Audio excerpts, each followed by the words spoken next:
Hey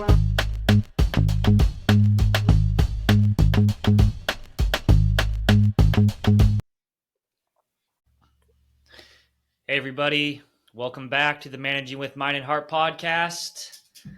I'm Ethan Nash, and with me today, Mr. Michael Nash. Nice to see you, Ethan. Nice to see you as well. Nice to be with all you anonymous listeners out there.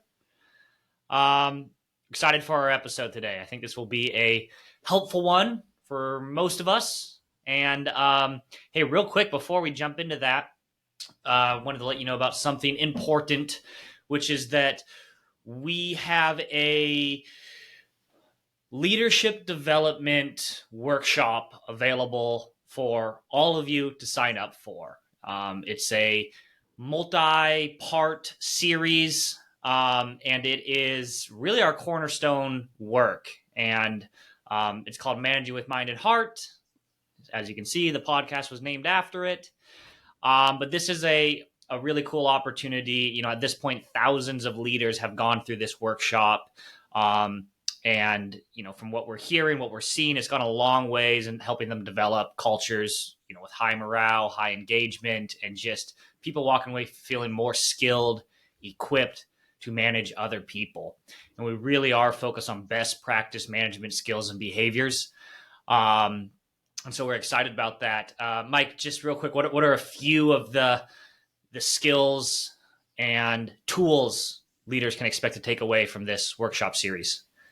Yeah, it's quite a range. It's so many things. On the sort of, I hate to use the word, but I will, sort of technical management skill level of, leading a good meeting and coaching an employee and, some decision-making models to some really important EQ behaviors and skills for managers, like how to receive feedback non-defensively, because of course, if I receive feedback defensively from an employee, then I'm unapproachable. Yeah. How to listen so people feel heard. Focus on morale. We focus on, we have a section in there about behavior styles where we just kind of get a sense of the way we show up and understanding how and why others show up the way they do, which helps build trust and respect. And lots more.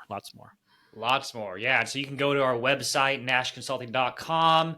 You'll see us an area where you can sign up for that series. And for you, our dear listeners, we want to offer you 24% off this offering. And 24% off, because giving you a whole quarter of the price off would be crazy. Totally. So 24% off. So yes. Sorry, we're a little bit stingy here, but go to our website and use the code at checkout. The code is Mind and Heart Pod, all spelled out, all one word, Mind and Heart Pod. And once again, you get 24% off, and we hope to see you there. All right. Cool. All right, everybody. Bye. Just kidding. I really do hope you'll show up for that. It's people that are participants over the years have had a lot of fun in the sessions. It's sometimes they're 6 full days, sometimes they're 12 half days. We kind of mix and match, but I mentioned it's online as well, so you can be in Seattle, Alabama, Egypt. It doesn't matter. Yes, and other places too. Do you want to list some other places people could be? Antarctica. Okay, all right. Bermuda. Got it. So yeah, hey, we Ethan, we're listeners. We're gonna just take a short time today and talk about a dynamic that shows up in the workplace often, and it's that tricky, hard to navigate, sometimes awkward situation where, as a manager, you are friends with one of your employees, and by friends I mean not that you like them or you chat at work. I hope that's true for all your employees, but it's that situation where you actually have what you would consider a friendship with this person. You're hanging out, on Saturdays. You're maybe going on a trip together or seeing a movie or doing some sportsing or something like that, right? Sportsing. Yeah, sportsing. Nice. with the ball and the hoops and the lines and all that, whatever. You know a lot about sports, don't you? It sounds like you do. I just sportsing. So yeah, it's tricky, and we have had a conversation here about being going from peer to manager, which is somewhat related, but not quite the same thing, right? So we've talked about that, but now we're talking about that that awkward, tricky area of maintaining or being a friend with somebody who you also supervise. So, Ethan, I want to ask you first, just sort of philosophically, should that be allowed? Is it okay? Is it okay to Should be that friends be? with somebody that you supervise, or should you just Yeah. avoid that at all costs? Yeah. Well, I'll lay it on thick. I'll give you the straight answer here. You ready for it? I'm ready. Are you ready for it? Here it goes. Just wait. I'm waiting. Okay. Still waiting. The straight answer for you all. Sorry, I got a little distracted there. There were some things popping up on my screen. All right. I'm a little ADD.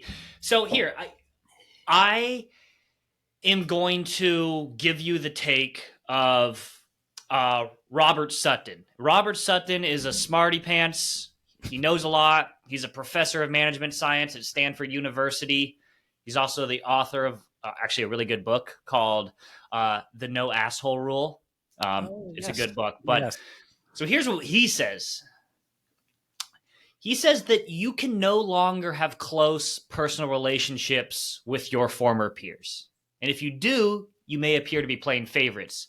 Instead, you need to remove yourself from social interactions.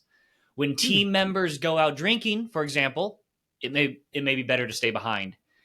You don't need to become aloof and unavailable, but you may want to attend fewer social gatherings. And then he says, and I quote, if you're not feeling a little bit lonely and left out, then that can be a sign that you're not distancing yourself enough. So, he's a professor at Stanford. He knows a lot. He's basically saying it's probably not a good idea to be friends with people you manage. Okay. So, okay. And you concur? Where do you land, dude? I actually disagree a bit with that. I disagree. I mean, I think at the end of the day, it's your individual tolerance. If that feels right for you and it just feels like it's too messy and you feel like you want to distance yourself a bit, you can probably do that in a tactful way and yada, yada, yada. Sure. But I also think it's kind of unrealistic.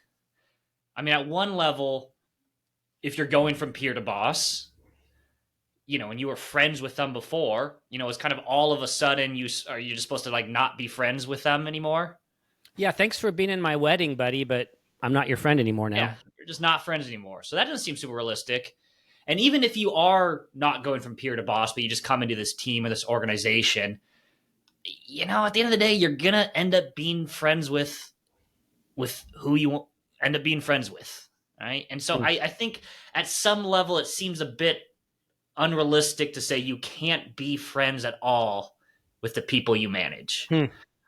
However, and I think what we're talking about today, I think there's a way to go about that so it doesn't, as Robert Sutton was saying, show up as if you're playing favorites or your friendship is biasing you towards giving somebody else more privileges and so on and so forth. So let's talk about that. Yeah. Before we go there, I have a question for you that's a little bit off topic. Should I be concerned that my wife gives me the No Asshole Rule book for Christmas every single year? Is there a message? Your mom yeah. I mean, I wouldn't look into that too much. Okay. Yeah, don't worry about it. Just a coincidence. Yeah. She keeps forgetting that she gave me the book previous year. Okay. Yeah. Checking on that. Just hoping this year you're going to read it, but yeah. Exactly. We are going to talk about how to navigate that, but let's just take a couple more minutes on what you just said, because I concur with you that I don't think we need to have a hard and fast rule that says you can't be friends with your employees. I think that's too strict. I don't think it's anyone else's business who I'm friends with. I think Yeah, I think, as we said, it's a little bit awkward to suddenly not be friends with somebody that you were friends. He does have a point, right? I mean, there's probably a middle ground, and we're not really going to spend time on this, but it is lonely at the top, right? There are certain things you can't talk about. There are certain, you can't air certain grievances. And you and I both have worked with managers who probably spend too much energy being liked, right? Trying to be friends, trying to get close to people in a way that can really diminish their effectiveness. So, we can tuck In that fact, let me just aside. say, sorry to interrupt. I just No. say from my own lived experience and from coaching other leaders, I think that's the number one thing that gets in managers and leaders' way.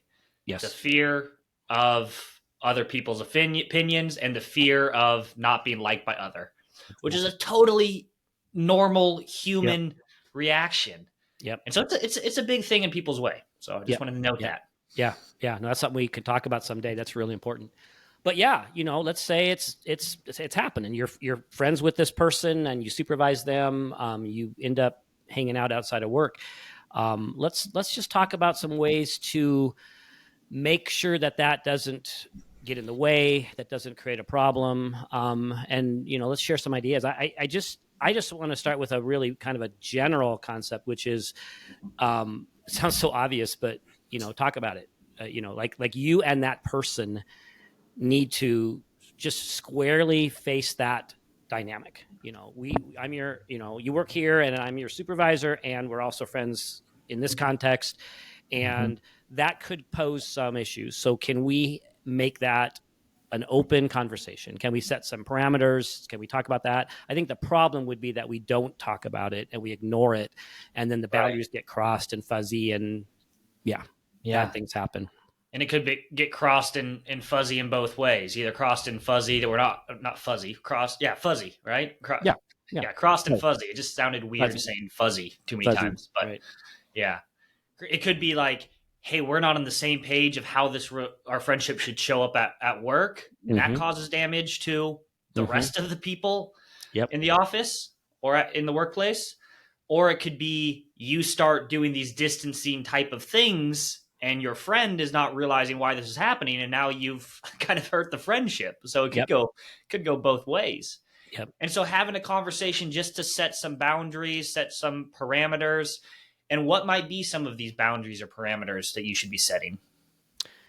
There's several. I'll start with let's make sure that this friendship doesn't lead others in the organization to think that I'm showing favoritism. And there's a lot of things we can talk about this, right? Let's make sure that this friendship isn't, quote, showing up at work is a place to start. And this isn't the same thing as saying being sneaky or not telling the truth, but the other people who work in this office, for example, or in this department, they just don't need to hear us talking about the sports things that we went to, right? or the fact that we hung out on Saturday and watched a movie. Like we just don't talk about that. And I'm not hiding it in the sense that I'm being sneaky or anything, but it really, here's the thing. When I start hearing that, my boss and my coworker laughing at some inside joke that they both experienced on the weekend, it's really, it's likely that I'm going to now fill in that blank with suspicion, with fear, with, does this person now, is that why my boss made that decision? Oh, it's because they're friends. Is this person, so I might just make up stories as another coworker when it's in my face, right? That these two people have this friendship outside of work. So I get afraid. I get afraid of favoritism and, et cetera. So I'd start with that we just don't advertise it. Does that make sense? Yeah. And let's just spend like a minute or two more and digging into that one. So what are some other ways, maybe obvious and not so obvious ways in which your friendship might be showing up at work? Like I like the inside joke example. What else? Well, we got to remember that favoritism is the unequal distribution in some cases of money or privileges, etc. Yeah. And time is one of those commodities. And so I've got this friend who's my person who's friends with me outside of work, and now we're at work, and there's that person using my open door policy, like for an hour and a half every day, and we're just in there chatting, and no one else gets to do that, right? Or I go out to lunch with this person, but I'm not doing that with other people. We have to understand that at work, our time is a commodity. So when I'm spending extra time with this person, that actually is literally favoritism, right? I am favoring this person with my time. Yeah.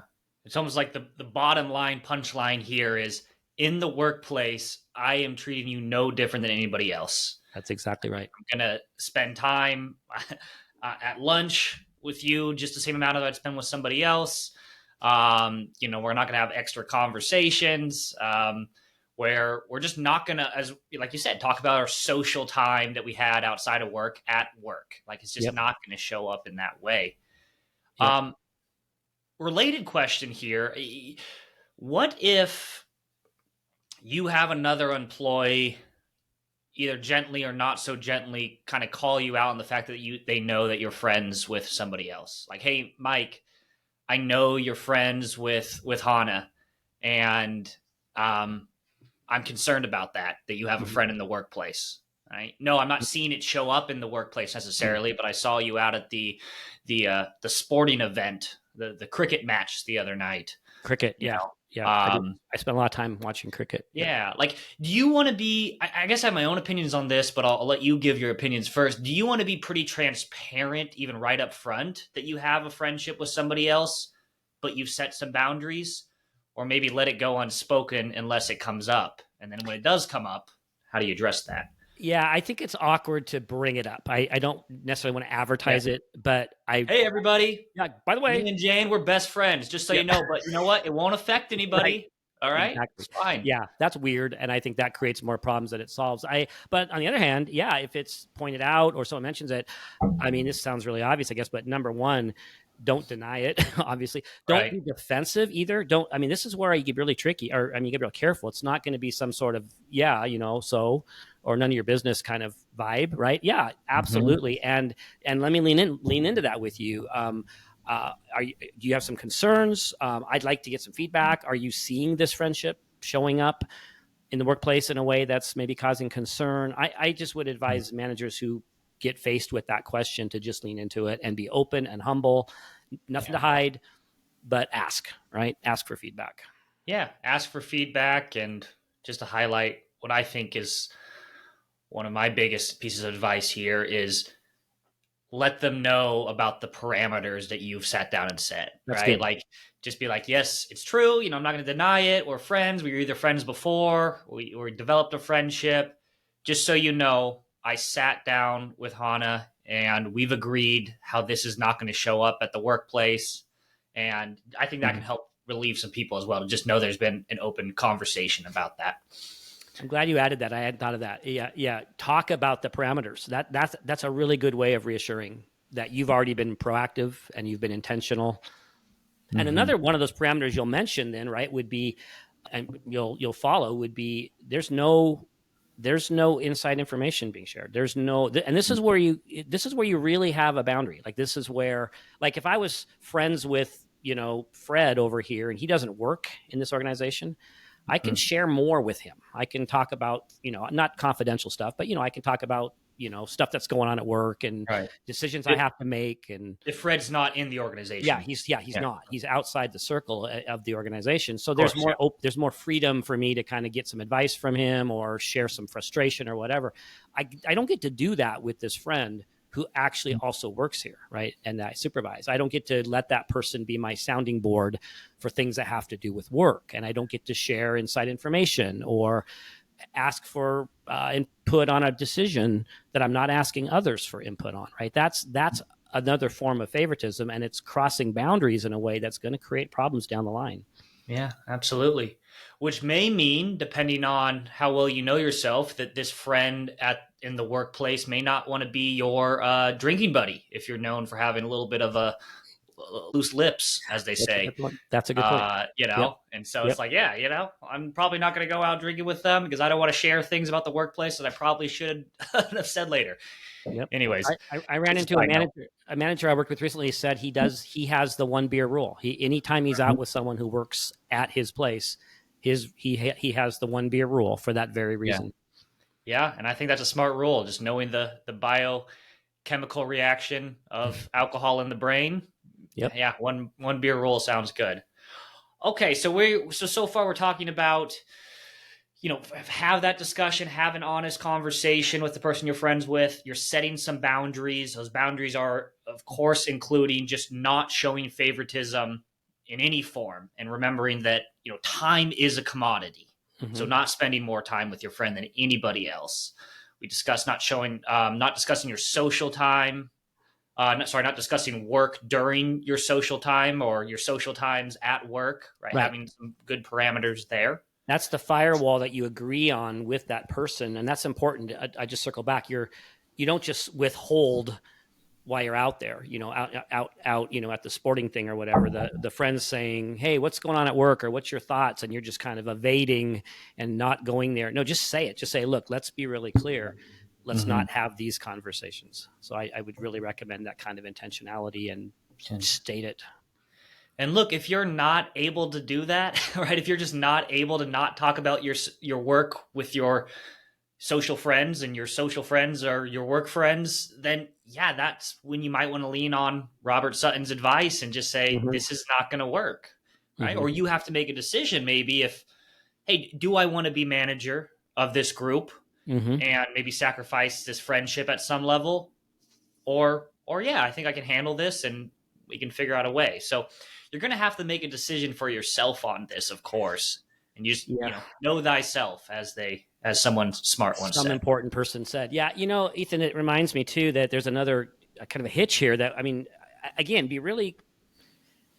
I'd be cautious, right? If you haven't developed the friendship yet, you may want to just consider, is it really the best thing to do? Because this actually happened to me. I was friends with somebody that I supervised, and turned out that after X amount of months, this person wasn't performing well. Mm, And I mean, talk about awkward. Like, now I'm really in a tight place. Like, I can't not address this, because that would be a form of favoritism and it would not be a good morale thing for the rest of the organization.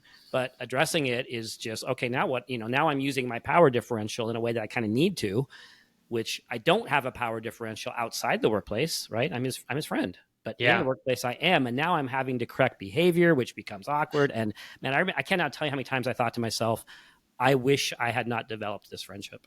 Yeah, gosh, that is a super important point, and probably something that can be forgotten unless you have the foresight. It's like, and that might be another thing you just want to discuss when you're having that honest conversation, which is Right. like, hey, look, at the end of the day, I'm your friend. I'm happy to stay your friend, but as a manager, I am also focused on performance of each and every person that I manage. And so, I mean, once again, we're not going to talk about your performance outside of work. And B, just let's be honest. Like, let's just hypothetically think you're a great employee. I know it, but like, if you weren't performing and we have to have that conversation Hmm. about next steps, and maybe it leads to worst case scenario where we have to let you go. Like, are you going to be okay with that? Are we going to be okay with that? And I maybe just have that conversation right there. Again, I think it's like being as blunt as possible in these cases and imagining the worst case scenario. Can be really helpful. Can be That's really really good. helpful. Yeah. Yeah. I mean, I hadn't thought of it that way. Leaning that much into it to have some of those hypotheticals. That's, I think you have to, right? yep, Or yep, yeah, yep, yeah. yep. Good.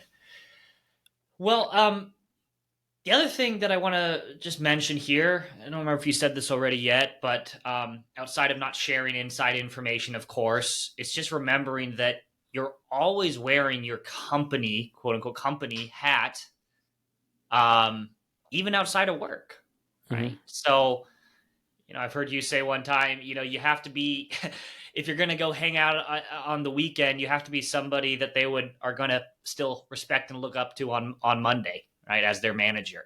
And so that's where it becomes even more tricky with having a friend that's your employee, because you Yeah. can't take that company hat off. It just doesn't come off. Yeah. And there's a couple hat analogies here. And we've already been talking about, like, when I'm with you at work, I have my work hat on, and we're not talking about our friendship. When I'm with you outside of work, I have my friendship hat on. We're not talking about. So there's two separate hats on one level. But the other version of the analogy, which you just alluded to, is I kind of always have the I'm representing this organization hat. That's the hat I'm always wearing. And so you're absolutely right. I need to be able to, out in public with you, or out, doing something with you on the weekends, I'm not going to be bad mouthing the company, for example. That's absolutely off limits.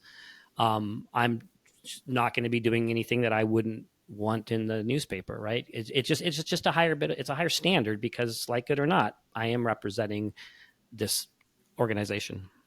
Yeah. Good. Well, I think these are some pretty solid parameters, suggestions to give people that are maybe interested in seeing if they can be friends with the people they work with, or are going from peer to now manager. Anything else you would add here? Any other suggestions and pieces of advice?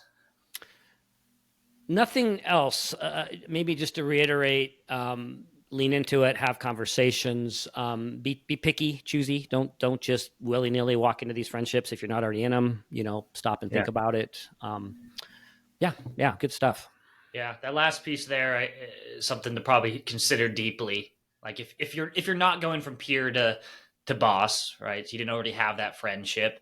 Yeah, you may not want to like purposely try to go develop. Like you might not want to try to initiate a whole bunch of friendships with those that you manage. Like if it happens organically, great, deal with that, have the right conversations, but maybe this is not the place to get your social connections made, right? Maybe join a different community outside of work, join an intramural team, right? Go to a networking group or something like that. Just something to consider. What's the smarty pants guy? What was his name again? Robert Sutton. Okay, so he made one of the quotes in there. He said something about like when the group goes out, you might not want to join them, and I just want to say, I think there's a balance here, right? And I'm going to kind of circle back to what you were just saying. There's a balance in that I don't want to never go out with this group because that looks aloof. That looks like I'm not part of the team. I might want to choose to at times strategically not go out so they can be together and not have the boss. I mean, I think that's the balance. It does lead back to a little bit of loneliness at the top. I'm not going to be the same.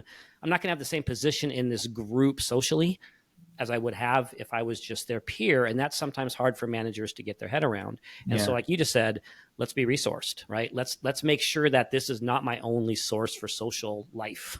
Let's make sure that I actually have a rich community in my life so that I'm not depending on this to be my rich community. That's great. It's great. I love that. And one thing you said reminds me of a conversation I had with one of my coaching clients. He's a CEO of a 30-person company or so, or pretty small. And he told me he has a 60-minute rule, which is when, his colleagues, which are all the people that he technically, manages, when they invite him out for a happy hour, for a walk, his rule is 60 minutes. He'll spend 60 minutes with them. He doesn't tell them this, but and then he leaves because, to your point, he wants to give the opportunity for people to make their social connections without having the boss there. Right. And I think that's a cool thing. So good. Yeah. Well, that said, folks, we're going to wrap this one up. Just a reminder, if you're not already signed up for our Managing with Minded Heart newsletter, I guess the reminder is to sign up. Just do it. And you can sign up for that a couple ways. Go to our website. You should find an area there to sign up. Or you can text the number 6686 and text the word leading to 6686 66866. Right. There it is. Thank you. Anyways, I'll leave it at that. Bye now. Bye.